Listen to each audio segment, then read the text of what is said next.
In the ancient pages of the Bible, the story of the Tower of Babel stands as one of the most enigmatic and perplexing tales ever told. It speaks of humanity's ambition to build a tower so high it could reach the heavens, a testament to their unity and power. But their defiance was met with divine wrath. God, angered by their arrogance, shattered their unity, confused their language, and scattered them across the earth. This was the birth of linguistic and cultural division. But what if this story is more than just a theological allegory? What if it conceals a lost chapter of human history, one intertwined with an ancient extraterrestrial presence? To uncover the truth, we must turn to the Anunnaki, the powerful celestial beings worshipped by the Sumerians as the architects of civilization itself. According to Sumerian records, these beings descended from the stars and played a direct role in shaping early human society. They bestowed upon humanity knowledge, advanced technology, and perhaps most intriguingly, towering ziggurats, massive step pyramids that served as divine linkages between heaven and earth. Could it be that the Tower of Babel was not merely a symbol of defiance, but a technological construct, a gateway, a power station, or even a communication hub built with knowledge passed down by the Anunnaki? This raises an even greater question. Was the fall of Babel truly an act of divine punishment, or was it the result of an intervention, perhaps even a war, between factions of ancient gods? What secrets lie buried beneath the sands of Mesopotamia, waiting to be uncovered? The answers may forever change the way we perceive our past. In the vast and mysterious lands of ancient Mesopotamia, towering above the arid plains, stood the ziggurats, colossal step pyramids that dominated the skyline of the world's earliest civilizations. These structures, built with an almost supernatural precision, were far more than mere temples. They were the heart of the Sumerian and Babylonian religious and scientific endeavors, acting as bridges between earth and the divine. Among these, Anunnaki, the fabled ziggurat of Babylon, looms in legend as the closest match to the infamous Tower of Babel. Could it be that the biblical story was not simply a metaphor for divine punishment, but an obscured account of an advanced technological center, one so powerful that it had to be dismantled? The resemblance between the Tower of Babel and ziggurats is undeniable. Ziggurats were built in multiple tiers, reaching skyward in a stair-like formation, much like how the biblical narrative describes Babel as a structure meant to touch the heavens. In Babylon, Anunnaki was dedicated to Marduk, the city's patron god, and some scholars believe it was the real-world inspiration for Babel. Unlike the towering spires of Gothic cathedrals or the great stone pyramids of Egypt, these step pyramids served a different function, one that may have had a technological or even extraterrestrial connection. Ancient Sumerians believed their gods, the Anunnaki, descended from the stars, and these ziggurats were built as platforms for divine descent. But what if they were more than just religious monuments? According to ancient Sumerian texts, such as the Enuma Elish, ziggurats were described as places where gods descended from the heavens. Archaeologists have also noted that many ziggurats, including the famed Anunnaki, were precisely aligned with celestial bodies, leading to speculation that these structures served functions beyond mere worship. Zecharia Sitchin, in his work The 12th Planet, argues that the Anunnaki may have left behind remnants of a forgotten energy grid, using ziggurats as relay stations for an advanced form of communication. The biblical account states that humanity, unified under one language, sought to build Babel to reach the heavens. Was this a misguided human ambition, or was it an effort to reconnect with lost extraterrestrial benefactors? If Babel was more than a temple, if it was a structure designed to restore contact with the Anunnaki or access forgotten knowledge, then its destruction takes on an entirely new meaning. Beyond their imposing structure, ziggurats played a crucial role in Sumerian civilization, not just as religious sanctuaries, but as centers of knowledge, administration, and possibly even advanced scientific study. The priests who presided over these temples were also scholars, astronomers, and engineers, keeping records of celestial movements and performing rituals that may have had more practical applications than mere worship. Could it be that the rituals conducted within these temples were not just for divine appeasement, but for activating lost knowledge or energy sources that had been left behind by the Anunnaki? The architectural design of ziggurats also raises questions. Unlike the Egyptian pyramids, which were built as tombs, ziggurats had multiple levels, grand staircases, and shrines at their summits, resembling launch pads or observation platforms. Their very layout suggests that they were built with a purpose beyond human understanding. If we consider the possibility that the Anunnaki were visitors from another world, then the ziggurats, especially the Tower of Babel, may have been constructed to facilitate travel or communication with celestial beings. Could it be that the story of Babel's downfall was not about divine wrath, but an effort to suppress human access to something far more powerful than we were meant to have? Ancient texts suggest that the ziggurats were places where gods descended from the heavens, a statement that takes on a new and electrifying meaning when viewed through the lens of modern technology. If these structures were indeed points of contact between worlds, then their destruction would have been a deliberate act, either by warring factions of the Anunnaki or by those who wished to prevent humanity from unlocking secrets that could have changed the course of history. Even more fascinating is the possibility that the Tower of Babel was meant to be a fully operational gateway between realms. A literal stairway to heaven, not in the poetic sense, but in the technological one. If this theory holds, then the biblical account of Babel's destruction was actually a historical record of a lost war, or an event where superior forces ensured that humankind could not access such power again. Ancient Mesopotamian myths hint at divine conflicts, particularly between Marduk and older deities such as Enlil and Enki. Some texts describe clashes over the role of humans, with Enlil seeking to suppress knowledge while Enki sought to empower them. Could Babel have been the battleground of such a dispute? If so, its destruction may not have been a singular act of divine wrath, but rather the result of an ideological war over humanity's right to advanced knowledge. As we piece together the fragments of ancient myths, religious texts, and architectural wonders, one thing becomes clear. There is more to the story of the Tower of Babel than what has been recorded in Scripture. Whether as a massive temple, a cosmic beacon, or an abandoned interstellar project, its true nature remains shrouded in mystery. But one thing is certain: the answers, buried beneath millennia of lost history, still wait to be unearthed. In the grand pantheon of Mesopotamian deities, few figures are as controversial and enigmatic as Marduk, the supreme god of Babylon. Unlike his predecessors, Marduk was not merely a guardian of wisdom or a passive overseer of natural forces. He was a conqueror, a ruler, and a god with an unrelenting desire for absolute control. His ascension to power was not inherited, but seized, marked by political maneuvering, celestial warfare, and an ambition to reshape the world according to his will.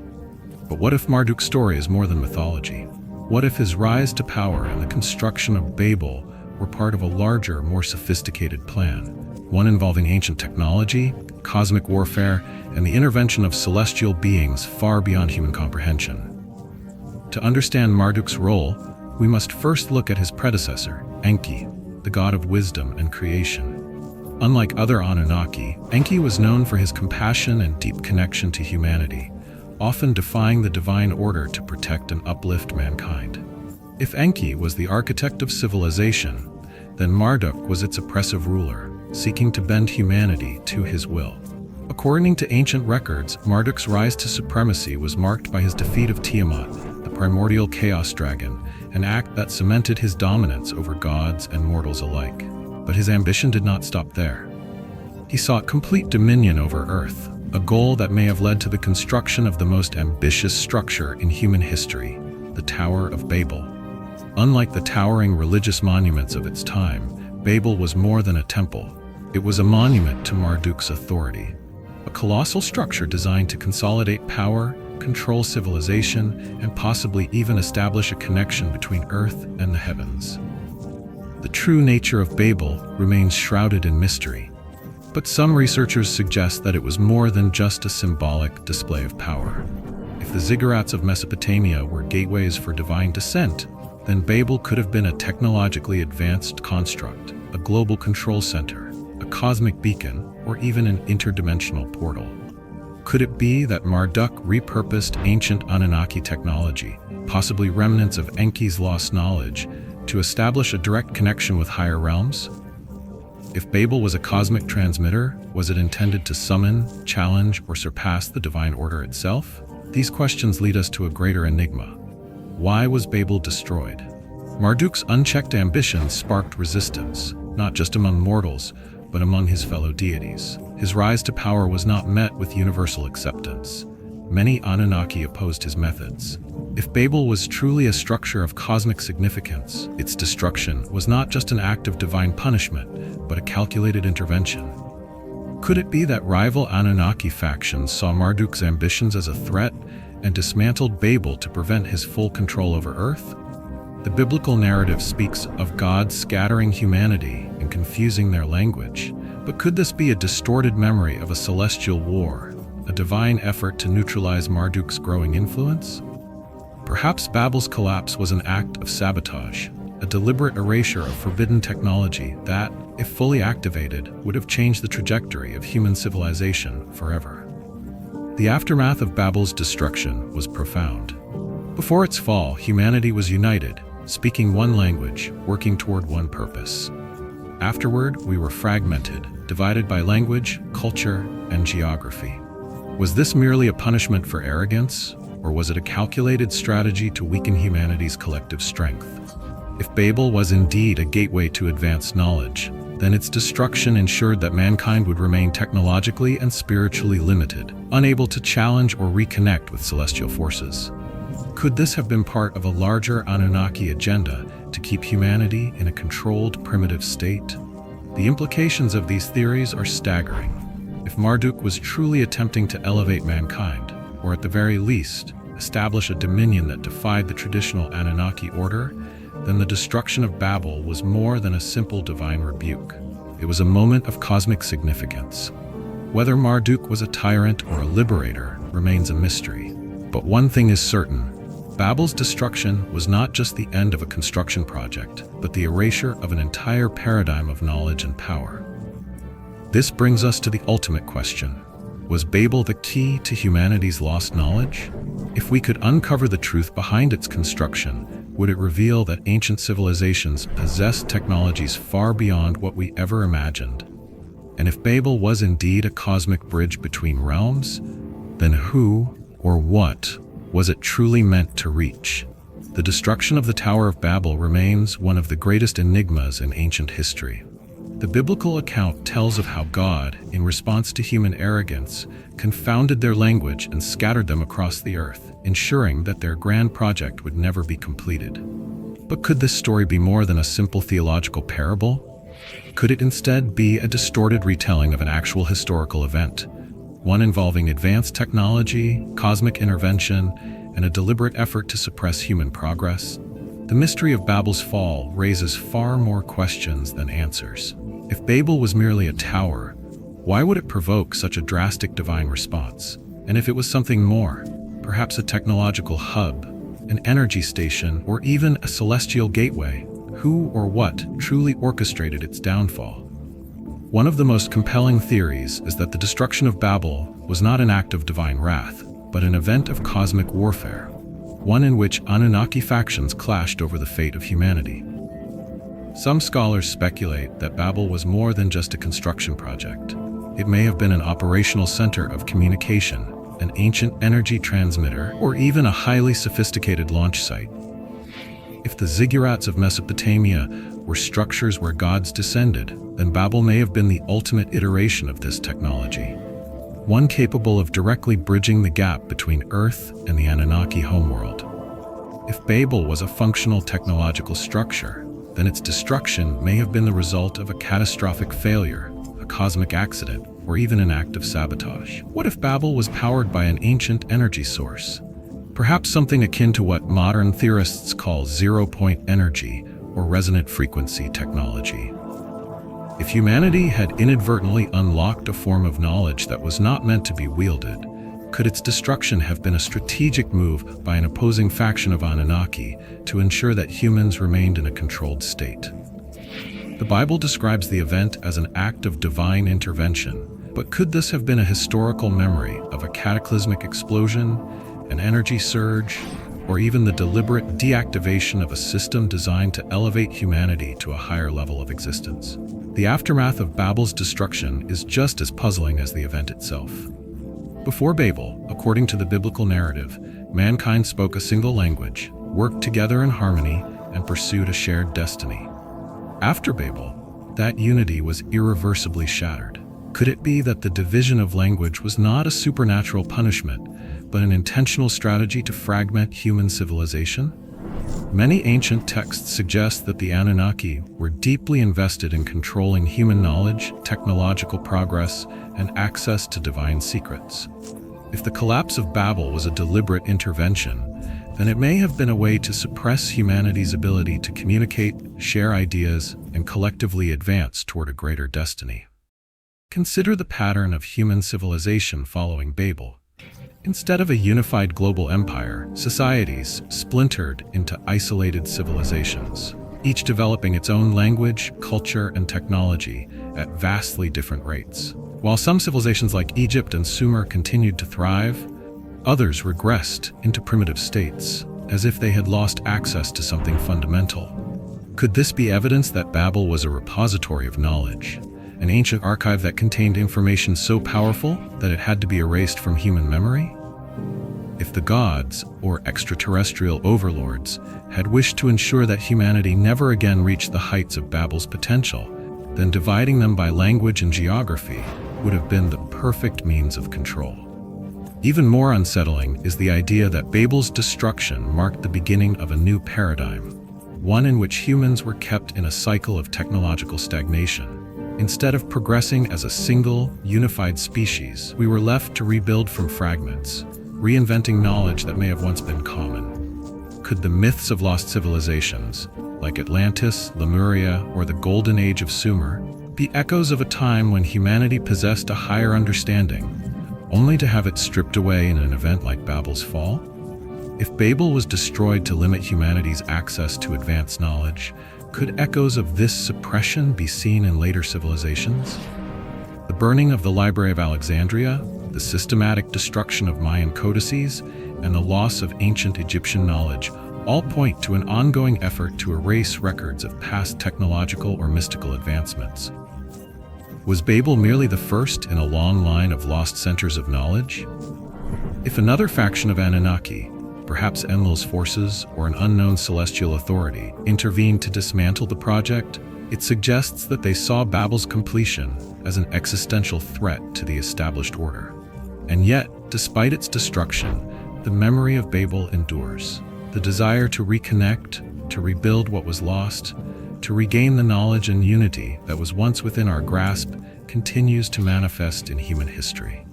From the legends of the Great Library of Alexandria, where the world's wisdom was once gathered, to modern-day quests for ancient secrets buried beneath the sands of Iraq, we continue to search for the fragments of something greater. Could it be that humanity still carries within it an innate drive to rebuild Babel, not just as a physical structure, but as a forgotten legacy of knowledge, power, and cosmic understanding? If Babel was truly more than a myth, then its destruction was not just the collapse of a tower, it was the erasure of a path to enlightenment. Whatever knowledge was housed within its walls, whatever power it contained, was taken from us, locked away by forces that determined we were not ready or not worthy to wield it. But the greatest mystery remains. Was Babel destroyed to protect humanity, or to keep us from reclaiming something that was once rightfully ours? The answer may lie in the ruins of our past, in the untranslatable tablets of forgotten civilizations, and in the whispered myths that speak of a time when humanity reached for the heavens, only to be cast down by the very beings that once walked among them. If the Tower of Babel was more than just an ambitious architectural feat, if it was truly a technological construct, an ancient energy hub, or a communication station designed by the Anunnaki, then its destruction was far more than a historical footnote. It was the erasure of knowledge, the deliberate suppression of human potential, and the loss of a crucial piece of our past. But what if that knowledge was never truly lost? What if remnants of this ancient technology, buried beneath layers of history and forgotten civilizations, still wait to be rediscovered? One of the most intriguing theories suggests that the ziggurats of Mesopotamia were not simply places of worship, but advanced scientific facilities, repositories of Anunnaki knowledge, or even launch pads for celestial travel. These structures were meticulously designed, aligned with astronomical precision, and may have harnessed unknown forms of energy. If Babel was meant to be the pinnacle of these technological wonders, then its destruction was not simply about dispersing humanity. It was about keeping them from unlocking something far greater. Did the Anunnaki fear that humanity had come too close to reclaiming lost knowledge? Or was Babel dismantled to prevent a rogue faction of gods from achieving total dominion over Earth? Archaeological discoveries continue to raise new questions. The Sumerian cuneiform tablets, the oldest known written records of human civilization, speak of gods who descended from the heavens, imparting knowledge of agriculture, mathematics, and even medicine. Some of these texts describe strange artifacts, celestial chariots, and temples where the gods walked among men. Could it be that hidden within these texts are references to advanced technology, long buried and misinterpreted as mere mythology? Throughout history, whispers of lost civilizations possessing unexplainable knowledge have persisted. From the enigmatic ruins of Göbekli Tepe, a site that predates known human civilization by thousands of years, to unexplained structures like the Pyramid of Ziggurat in Ur, evidence suggests that early societies may have been far more advanced than we have been led to believe. Could the ruins of Babel itself, long thought to be a mere relic of Babylonian lore, still hold clues to the true nature of humanity's lost golden age? What secrets remain buried beneath the sands of Iraq, hidden from the world by time, or perhaps by design? If Babel was more than a myth, could evidence of its lost technology still exist today? Some scholars point to discoveries such as the Baghdad Battery, an artifact that suggests knowledge of electricity in ancient Mesopotamia, or the presence of unexplained electromagnetic anomalies near old ziggurat sites. If Babel truly harnessed a forgotten energy source, might we one day recover and understand its secrets?